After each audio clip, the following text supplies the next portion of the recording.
খুব শীঘ্রই বাংলাদেশের মাটিতে পা রাখতে যাচ্ছেন ব্রাজিলিয়ান সুপারস্টার নেইমার। বাংলাদেশ বংশোদ্ভূত রবিন সম্পর্কে নেইমারের বন্ধু। লম্বা সময় ধরে ব্রাজিলিয়ান এই সুপারস্টারের সঙ্গে কাজ করেছেন তিনি। সেই রবিন জানিয়েছেন, ভক্তদের নেইমারকে কাছ থেকে দেখার সুযোগ করে দিতে তাকে বাংলাদেশে নিয়ে আসছেন খুব শীঘ্রই। খুব সম্ভবত 2025-এর জানুয়ারিতে দেশের মাটিতে পা রাখতে যাচ্ছেন নেইমার। বাংলাদেশের বেসরকারি এক টিভি চ্যানেলকে দেওয়া সাক্ষাৎকারে রবিন বলেছেন, নেইমারের আসার ব্যাপারে দেশের একটি প্রতিষ্ঠানের সঙ্গে মৌখিক ও লিখিতভাবে কথা হয়েছে। আশা করি আগামী বছর 2025-এর শুরুর দিকে তাকে বাংলাদেশে আনতে পারবো। নেইমারের আগেও আন্তর্জাতিক ফুটবল অঙ্গনে অনেক তারকা খেলোয়াড়কে এনেছে বাংলাদেশ। এর ভেতরে বর্তমান বিশ্বের সেরা তারকা ফুটবলার লিওনেল মেসি বাংলাদেশে এসেছিল আজ থেকে প্রায় 13 বছর আগে।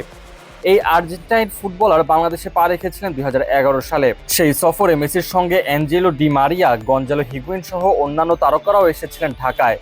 আলবিসেলেস্তারা নাইজেরিয়ার বিপক্ষে একটি প্রীতি ম্যাচ খেলেছিল সেবার, যেখানে 3-1 গোলে জয় নিয়ে মাঠ ছেড়েছিল মেসির বাহিনী। এর আগে গত বছর ব্রাজিলিয়ান কিংবদন্তি রোনালদিনহো এবং আর্জেন্টাইন তারকা গোলরক্ষক এমিলিয়ানো মার্টিনেজ এসেছিলেন বাংলাদেশে। তবে দুই সফরেই বিতর্কে ঘেরা ছিল। প্রশ্ন উঠেছিল পর্যাপ্ত নিরাপত্তা নিয়ে। তবে নেইমারের বেলায় যেন এমনটি না হয় সেদিকে খেয়াল রাখবে বলে জানান রবিন। ভক্তদের প্রাধান্য দিয়ে যথাযথভাবে অনুষ্ঠান আয়োজন করার আশ্বাস দেন তিনি। এই ব্যাপারে রবিন আরও জানিয়েছেন, আমি চাইবো নেইমারের এই সফরটা যেন পুরোপুরি বাংলাদেশের মানুষের আবেগের সঙ্গে মিশে যেতে পারে। আমরা চ্যারিটি আয়োজন করব। 16 কোটি মানুষকে আর নেইমারের সঙ্গে দেখা করানো সম্ভব না।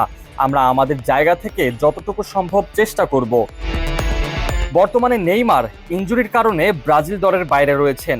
বেশ কিছু গণমাধ্যমের মোতাবেক নেইমার ইনজুরি থেকে ফিরতে হয়তো আরো 5-6 মাস লাগতে পারে। সেই হিসেবে ফেব্রুয়ারি-মার্চের আগে ব্রাজিলিয়ান এই তারকাকে মাঠে দেখার কোনো সম্ভাবনা নেই। তবে জানুয়ারিতে যে ব্রাজিলিয়ান এই তারকা বাংলাদেশের মাটিতে পা রাখতে যাচ্ছে তা এক প্রকার নিশ্চিত বলা চলে।